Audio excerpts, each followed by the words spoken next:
আসসালামু আলাইকুম সুপ্রিয় শিক্ষার্থীবৃন্দ, আজকে আমরা ফাইন্যান্সের অত্যন্ত গুরুত্বপূর্ণ যেটার সাথে ফাইন্যান্সের প্রত্যেকটা ম্যাথমেটিক্যাল সলিউশন জড়িত ওই ধরনের একটা টপিক নিয়ে আজকে আমরা আলোচনা করব। টপিকটা হলো সুদের হার। দেখেন, আমরা সুদের হার কত ধরনের বা সুদের হার কী কী যখন বলি তখন আমরা একদম অবান্তরভাবে বলে ফেলি সরল সুদ, চক্রবৃদ্ধি সুদ। দেখেন, সুদ কত প্রকার যখন বলে তখন আমরা বলতে পারি সরল সুদ, চক্রবৃদ্ধি সুদ। কিন্তু আমাদেরকে যখন বলে সুদের হার কত প্রকার তখন আমাদেরকে আসলে একটু জেনে শুনে বলাটা উচিত। তাহলে দেখি আমরা সুদের হার কত প্রকার ও কী কী। আসলে দেখেন, সুদের হার দু প্রকার, একটা হচ্ছে নামিক সুদের হার আর একটা হচ্ছে প্রকৃত সুদের হার। ওকে, দেখেন আমি যদি বইয়ের সংজ্ঞাটাই বলি তাহলে নামিক সুদের হার কাকে বলে? বলা হচ্ছে আমানতকারী অথবা ঋণ গ্রহীতার সাথে ব্যাংকের বা আর্থিক প্রতিষ্ঠানের যে চুক্তিবদ্ধ সুদের হার থাকে, অর্থাৎ যে চুক্তিতে তারা ঋণ গ্রহণ করে বা আমানত জমা রাখে, ওই চুক্তিবদ্ধ সুদের হারকে বলা হয় নামিক সুদের হার। আর প্রকৃত সুদের হার কাকে বলে? বলা হচ্ছে একজন বিনিয়োগকারী বা একজন আমানতকারী বা একজন ঋণ গ্রহীতা প্রকৃতপক্ষে যে সুদের হার পে করে বা পরিশোধ করে, যে সুদের হার পেয়ে থাকে তাকে বলা হয় প্রকৃত সুদের হার। দেখেন, এভাবে বলার পরও আমাদের কিছুটা একটু হলেও ডাউট থেকে যায় আসলে বিষয়টা কি বুঝলাম কি না। দেখেন, আমরা ছোট্ট একটা উদাহরণের সাহায্যে এই টপিকটা বোঝানোর চেষ্টা করতেছি। দেখেন, আমাদের কাছে দেখেন প্রবালী ব্যাংকের একটা চেক দেওয়া আছে। চেকটা হচ্ছে দেখেন 1/4/2025 ইংরেজিতে ইস্যু করা হয়েছে এবং চেকের ডেটটা হচ্ছে 1/1/2025। এখন এখানে একটা টার্মস দিয়ে আছে, টার্মসটা খেয়াল করলে বুঝতে পারবেন আসলে চেকটা কোন ধরনের অ্যাকাউন্টসের। ওকে, তাহলে এই যে দেখেন এখানে লেখা আছে মুদ্রা বা টার্মস ডিপোজিট রিসিপ্ট। আমরা জানি এটাকে বলা হয় এফডিআর, ফিক্সড ডিপোজিট রিসিপ্ট। যখন এটা স্থায়ী আমানতে হয় তখন এই ধরনের একটা রসিদ আমরা একটা নির্দিষ্ট সময়ের জন্য যখন টাকা জমা রাখি আমাদেরকে দেওয়া হয়। কিন্তু এটা যখন আমরা কোনো একটা ইসলামিক ব্যাংকিং খাতে বা ইসলামিক ব্যাংকিং পোর্শনে করে থাকি তখন আমাদেরকে এফডিআর, ফিক্সড ডিপোজিট রিসিপ্ট না দিয়ে আমাদেরকে দেওয়া হয় মুদ্রা বা টার্মস ডিপোজিট রিসিপ্ট। ওকে, তাহলে দেখেন এখান থেকে আমরা একটা বিষয় দেখতে পাচ্ছি। আসলে দেখেন, ধরুন এইখানে যে টাকাটা রাখা হয়েছে এই টাকাটা হচ্ছে ধরুন 1 লক্ষ টাকা। ধরুন 1 লক্ষ টাকা রাখা হয়েছে। এখন এই 1 লক্ষ টাকার জন্য ব্যাংক একটা চেক বা টার্মস পেপার বা কন্ট্রাক্ট পেপার ইস্যু করেছে। ওই পেপারে দেখেন লেখা আছে, দেখেন months bearing provisional profit and loss. Months bearing provisional profit or loss 9.25%। তাহলে যিনি এই অ্যাকাউন্টস হোল্ডার ছিলেন, যিনি এই অ্যাকাউন্টটা করেছেন, ওনাকে ব্যাংক বলতেছে আমরা মান্থলি বেসিসে আপনাকে 9.25%-এ কি দিব? দেখেন 9.25% ইন্টারেস্ট পে করিব।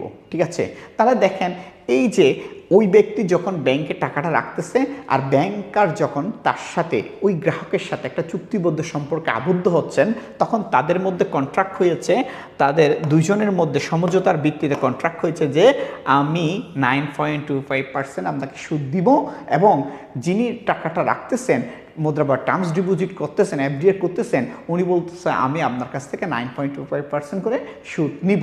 তাহলে দেখেন এই লেনদেনের প্রাথমিক পর্যায়ে আমানত প্রদান করতে গিয়ে ব্যাংকার এবং আমানতকারীর মধ্যে চুক্তিটা প্রাথমিকভাবে সম্পাদিত হয়েছে 9.25% সুদে। ওকে, তখন এই যে আমানতকারী এবং ব্যাংকারের মধ্যে যে চুক্তিটি সম্পাদন হয়েছে 9.25% হারে, তখন ওই হারটাকে বলা হচ্ছে নামিক সুদের হার।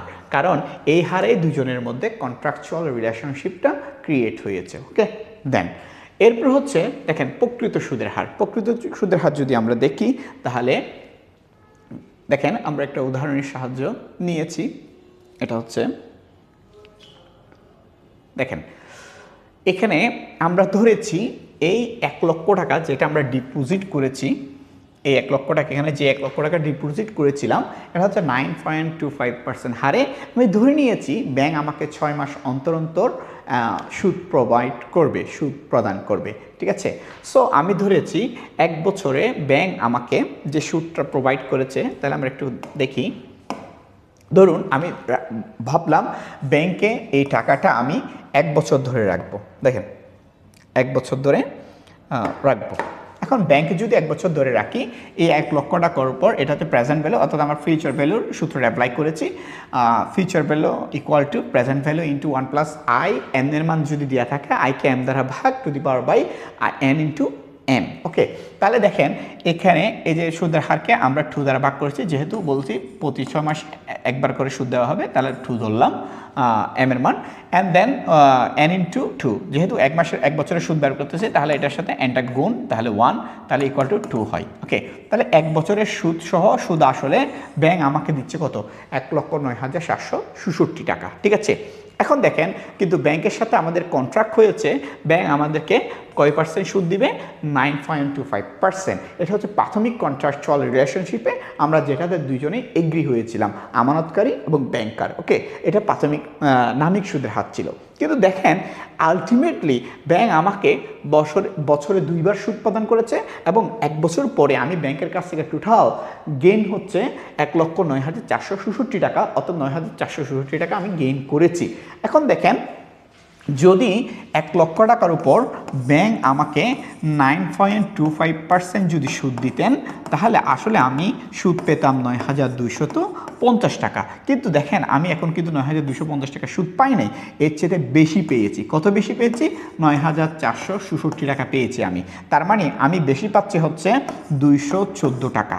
এখন দেখেন তার মানে বোঝা যাচ্ছে 9,250 টাকা মানে হচ্ছে 9.25%, কিন্তু 9,466 টাকা কিন্তু 9,466 টাকা ইকুয়াল টু 9.25% নয়।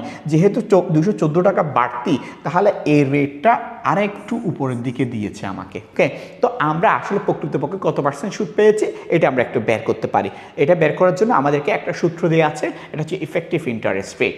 সো আমরা যদি এটা অ্যাপ্লাই করি তাহলে আমরা দেখতে পাবো ইফেক্টিভ ইন্টারেস্ট রেট, এই সূত্রটা হচ্ছে 1 plus i divided by m to the power by m minus 1। So আমরা যদি মানগুলো বসাই, 1 প্লাস আই এর মান হচ্ছে 0.0925। ওকে, এরপর হচ্ছে এম এর মান হচ্ছে 2, এরপর হচ্ছে এম এর মান হচ্ছে 2 মাইনাস 1।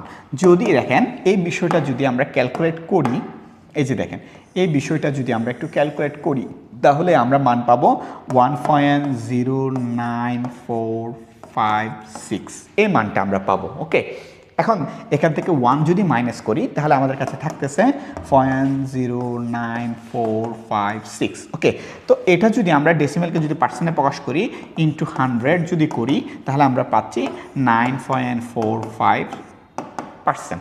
তাহলে দেখেন আমাকে ব্যাংকের সাথে চুক্তিবদ্ধ হয়েছি 9.25% সুদ দেওয়ার লক্ষ্যে, কিন্তু ব্যাংক আমাকে সুদ দিয়েছে আদতেও প্রকৃতপক্ষে আমি সুদ পেয়েছি 9.45%। তাহলে এখানে আমরা বলতে পারি 9.25% হচ্ছে আমাদের নামিক সুদের হার, যেটা ব্যাংকের সাথে আমার প্রাথমিক পর্যায়ে কন্ট্রাকচুয়াল রিলেশনশিপে আমরা দুজন এগ্রি করেছিলাম। কিন্তু প্রকৃতপক্ষে আমরা একজন ইনভেস্টর, যে ইনভেস্টর এই টাকাটা রেখেছেন উনি প্রকৃতপক্ষে সুদ পাচ্ছেন কত? 9.45%। তার সুদ পাওয়ার কথা ছিল 9,250 টাকা, কিন্তু সে আসলে সুদ পেয়েছে 9,466 টাকা। ওকে, তাহলে দেখেন এই যে দুইটার মধ্যে যে ডিফারেন্স আছে, তাহলে এটাকে আমরা বলতে পারি প্রকৃত সুদ। ওকে, এটাকে বলা যায় শতকরা হারে প্রকৃত সুদের হার। দেখেন এই ধরনের আরও সুন্দর সুন্দর ভিডিও পেতে, ভালো ভালো টপিকস নিয়ে আলোচনা শুনতে আমাদের পাশে সাথে থাকুন, লাইক কমেন্টস শেয়ার করে আমাদের পেজের সাথে থাকুন এবং সুন্দর সুন্দর ভিডিও পেতে সহযোগিতা করুন। Thank you.